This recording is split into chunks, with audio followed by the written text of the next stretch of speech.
بازار کے کھانے اور گھر کے کھانے۔ بازار کے کھانوں میں نقصانات زیادہ ہیں، فائدے بہت کوئی کم ہوں گے۔ گھر کے کھانوں میں فائدے ہی فائدے ہیں ہر اعتبار سے۔ اگر آپ اس کو صحت کے اعتبار سے لیں، میڈیکلی تب بھی، اور جیب کے حساب سے لیں تب بھی، ہر اعتبار سے، اور روحانی حساب سے لیں تب بھی۔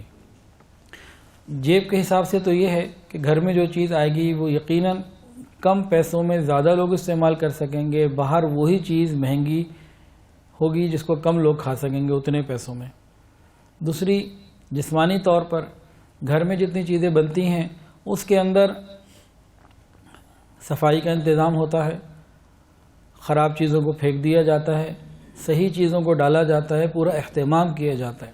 اور باہر کیا ہوتا ہے؟ نمبر ایک، صفائی کا اہتمام نہیں ہوتا، اور نمبر دو، وہ خراب چیزوں کو بھی پکا دیا کرتے ہیں، اس میں فرق نہیں کرتے کہ خراب ہے صحیح ہے۔ ملک جب تیار ہو گیا، مکس ہو گیا، پھر معلوم نہیں کیا اندر تھا کیا نہیں تھا۔ یہ ساری باتیں سب کے سامنے ہیں۔ بلکہ میرے والد صاحب کے ایک دوست ہیں، ان کی اپنی تحقیق یہ ہے کہ جس ہوٹل کا جتنا کھانا زیادہ مزیدار ہوتا ہے اس کا صفائی کا معیار اتنا ہی خراب ہوتا ہے، سب کچھ اندر جا رہا ہوتا ہے۔ اور جو لوگ روٹیاں بناتے ہیں اور آٹا گوندتے ہیں تو خیر سے ہمارے علم میں ہے ہم سب کے، اب مسکرانا شروع کر دیا سب نے، وہ کھڑے ہو کے بھی گوندھ رہے ہوتے ہیں، پیروں سے گوندھ رہے ہوتے ہیں، اور ان کا پسینہ بھی جا رہا ہوتا ہے، اور اگر ناک آ جائے تو وہ بھی بہت کچھ اس میں چیزیں شامل ہوتی ہیں۔ گھر میں ایسا کچھ نہیں ہوتا۔ تو صحت کے اعتبار سے بھی، میں چند دن پہلے بھی ایک ڈاکٹر صاحب کے پاس گیا کسی کام سے، تو وہاں ان کے پاس کئی مریض آ رہے تھے، تو ایک دو نہیں، کئیوں کو انہوں نے کہا بازار کے کھانے چھوڑ دو، بازار کے کھانے چھوڑ دو، بازار کے کھانے چھوڑ دو۔ اب جب ہمیں معلوم ہو رہا ہے کہ اس سے نقصان زیادہ ہے تو ہم کیوں نہیں چھوڑتے؟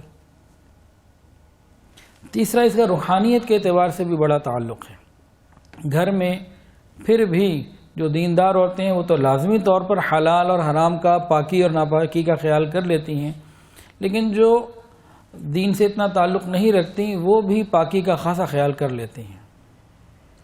تو ہمیں اس اعتبار سے بھی اس کو دیکھنے کی ضرورت ہے۔ بازار میں حرام اور حلال کی بھی کوئی تمیز اب نہیں رہی، پاکی ناپاکی کا تو تصور ہی اٹھ گیا۔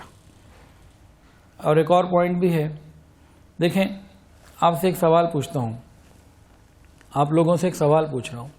گھر میں ایک خاتون ہوں جو دیندار ہوں، نیک ہوں، اور وہ ذکر اذکار کے ساتھ، اللہ تعالیٰ کی یاد کے ساتھ گھر میں کھانا پکائیں، تو اس میں برکتیں آئیں گی کہ نہیں آئیں گی؟ آئیں گی۔ آپ سب یہی کہتے ہیں۔ اگر ہم اس خاتون کے پکائے ہوئے کھانے کی برکت کے قائل ہیں تب ہمیں لا محالہ اس چیز کا بھی قائل ہونا پڑے گا کہ بازار میں وہ دکاندار جو کھانے پکا رہا ہے، جس کو نہ نماز کا پتہ، نہ غسل کے فرائض کا پتہ، اور گالیاں بھی دے رہا ہے، میوزک بھی ہے، تو اس کی بے برکتی کا ہمیں قائل ہونا پڑے گا، یا پھر اس کی برکت کے قائل نہ ہو۔ کافی پرانی بات ہے، 2007 کی شاید بات ہے یا 6 کی، ہم لوگ حج پہ تھے، حضرت جی ساتھ تھے، تو اپنا کھانا پکانا ہم خود کرتے تھے۔ تو ایک دن میں نے کھانا پکوایا، گھر والوں نے بیگم صاحبہ نے کھانا پکایا، اور اس دن حضرت جی کی خدمت میں لے گیا۔ میں نے کہا حضرت یہ آب زمزم میں ہم نے بنایا ہے، وہاں زمزم چونکہ وافر ملتا ہے، ہم نے جو ہوٹل میں بندہ تھا اس کو کہہ دیا تھا کہ بھی روز اتنے ریال لے لینا اور ہمیں 10 لیٹر کا کین روز بھر کے لا کے دو۔ تو وہ لے کے آتا تھا، تو ہمارے تو مزے ہو گئے تھے، ہر چیز میں جو ہے نا وہ زمزم استعمال ہو رہا تھا۔ اس دن کھانے میں بھی آب زمزم ڈالا۔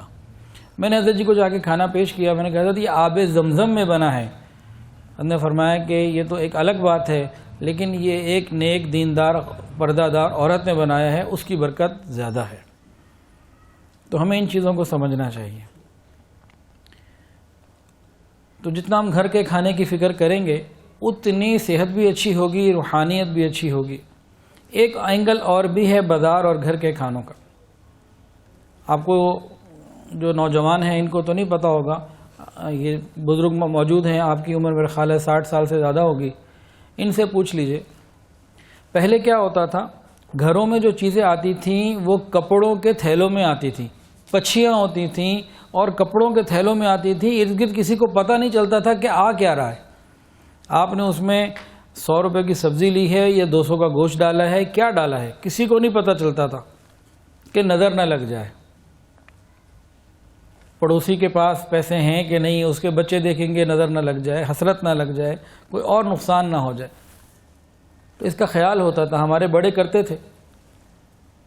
آج تو باقاعدہ ایسا بیگ لے کر آتے ہیں، سامان بھی خریدتے ہیں، بیگ کے پیسے بھی ڈپارٹمنٹل اسٹور والے کو الگ دیتے ہیں اور پورے اس کو لہراتے ہوئے لاتے ہیں، پتہ لگے جی ہم اس اسٹور سے یہ خرید کے لائیں. وہ باتیں ختم ہو گئیں. وہ کیوں تھا؟ ہمارے بڑے بیوقوف تو نہیں تھے. وہ اس لیے تھا کہ بازار میں کہیں کھانا لگا ہوا ہے نا، کہیں پہ بھی کوئی بڑی دکان ہے، کچھ بھی ہوٹل ہے، ریسٹورنٹ ہے، واٹ ایور کچھ بھی ہے، اب وہاں سے گزرنے والے سارے امیر نہیں ہوتے، غریب بھی ہوتے ہیں، بلکہ غریب زیادہ ہوتے ہیں. وہ بندہ جس کی جیب میں پیسے نہیں، بچہ اس کے ساتھ جا رہا ہے، بچہ کہتا ہے ابا مجھے بھی یہ لینا ہے، باپ افورڈ نہیں کر سکتا. وہ جو اس کو منع کرتا ہے، اس بچے کی اور خود اس باپ کی کون سی حسرت بھری نگاہ اس کھانے پہ پڑتی ہوگی جو امیر لوگ پیسے دے کے شوق سے کھا رہے ہوتے ہیں. تو ان نگاہوں کا بھی تو کوئی اثر پہنچتا ہوگا نا. ہے ذرا دور کی بات، لیکن ہے حق. حدیث کے اندر آتا ہے نظر کا لگ جانا حق ہے، تو اس کی حسرت کی نگاہوں کا اثر بھی تو آ سکتا ہے. ویڈیو کے نیچے سبسکرائب کے بٹن پہ کلک کریں، بیل کے آئیکن پہ کلک کیجئے تاکہ ہر نئی ویڈیو کی نوٹیفیکیشن آپ کو مل جائے.